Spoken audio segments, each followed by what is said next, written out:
Hello everyone. Right now I'm at Pokhara. Pokhara आज म छुट्टीमा आएको है। छुट्टीमा आएको पनि लगभग 1.5 महिना जस्तो हुन लाग्यो के है। 1 महिना कट्यो 1.5 महिना हुन लाग्यो। अनि म चाहिँ छुट्टीमा आए है। अब त्यो विदेशमा बसेर आएको है। अब त्यो मोडर्न ठाउँमा बसिरहेको भनौँ न। अहिले चाहिँ म चाहिँ यहाँ पोखराको सुकेडारमा छु के। अनि कस्तो भन्दाखेरि चाहिँ पोखरा जस्तो ठाउँमा पनि हैन अझै पनि जातपात भन्ने कुराहरू हराएको रहन्छ के। मलाई धेरै दुःख लाग्यो के। पोखरा जस्तो ठाउँमा सिटीमा पनि जातपात भन्ने कुरा हराएको रहन्छ। अहिले चाहिँ पोखरा लेख्न एउटै भयो। पहिला छुट्टै थियो, अहिले एउटै भयो है। आएको 1 महिना भयो, 1.5 महिना भयो। फ्ल्याट खोजी छु कि। अहिले हामी बसेको चाहिँ हैन ग्रेस अफ गड हैन एउटै कास्ट रहेछ भनौँ न। यस्तो कास्टको कुरा त गर्नु त हुँदैन हैन, तर एउटै रहेछ भनौँ।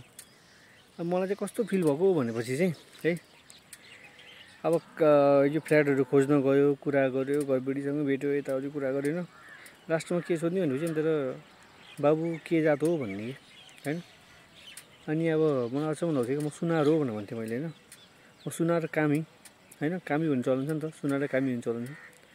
त्यसपछि अनि तर सबै कुरा मिले, सबै कुरा राम्रै भयो, भाडासाडा यताउतिको कुराहरू लास्टमा। अनि त्यसपछि त्यो जातको कुराले चाहिँ तर हिचकिचाउने मान्छेहरू है। अनि त्यसपछि जातको कुरा गर्ने बित्तिकै अनि तर बाहना बनाउने यस्तो उस्तो भनेर कसैले चाहिँ अब त्यो मान्छेले आउँछु भनेको थियो भनेर टाल्ने, कसैले चाहिँ सिधै भनिदिने हुन्न भनेर भनिदिने है। अब प्रायः जसो होइन मैले होइन 100वटा फ्ल्याट हेरेँ होला।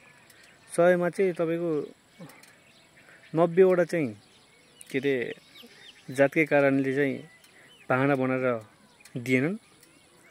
10वटा चाहिँ हामीलाई अलिकति अपाइ पर्यो, त्यही भएर चाहिँ लिएन। त्यस्तो भयो। अनि कस्तो दुःख लाग्ने के है। सबैजना सास फेर्ने मान्छे हैन, राते रगत भएको शरीर भएको मान्छे हैन। जातबात ठुलो सानो भन्ने कुरा त त्यो त मान्छेले नै बनाएको हैन र। के अरे बाहुन, छेत्री, कामी, दमाई, गुरुङ, मगर भन्ने कुरा त सबै मान्छेले नै छुट्टाएको।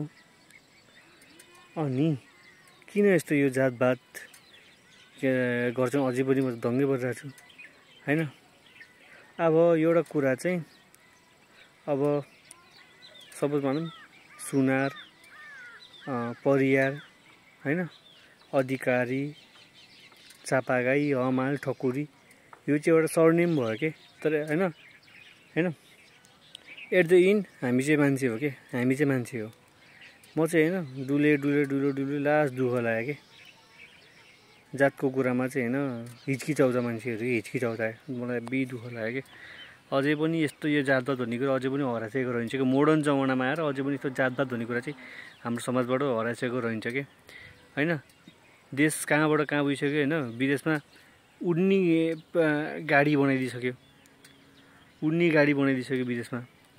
हाम्रो देश अझै पनि जातपात भन्दै हैन त सानो म ठुलो भन्दै झगडा गरेर बसिरहेको छ। अब के भन्ने, अब साह्रै दुःख लाग्दो कुरा के। अब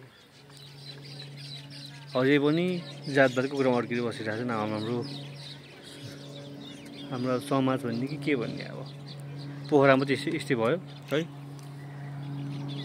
पहिला पनि मलाई कुनै ठाउँमा चाहिँ यस्तो कुराको फिल भयो होइन। तर अहिले चाहिँ अब यस्तो फ्ल्याट खोज्दा पनि धेरैको मुखबाट त्यस्तो कुराहरू बाहना सुन्दा चाहिँ मलाई अचम्म लागेर आयो कि है। अब त भनेपछि त कामी दमाईहरू त के अरे भनौँ न के फ्ल्याट खोज्न जानै भएन। सिधै के अरे बाहना बनाएर दिन भन्नु खोज्ने त्यस्तो रहेछ कि के अरे चाहिँ है। दुःख लाग्यो है। यस्तो जातपात भन्नु राम्रो होइन अहिलेको जमानामा आएर। यो कुरा चाहिँ के अरे मान्छेको मनबाट हटाउनुपर्छ यो के सानो जात ठुलो जात भन्ने कुरा। सबै मान्छे हो के। त्यसो सोच्नु पर्यो कुराहरूलाई।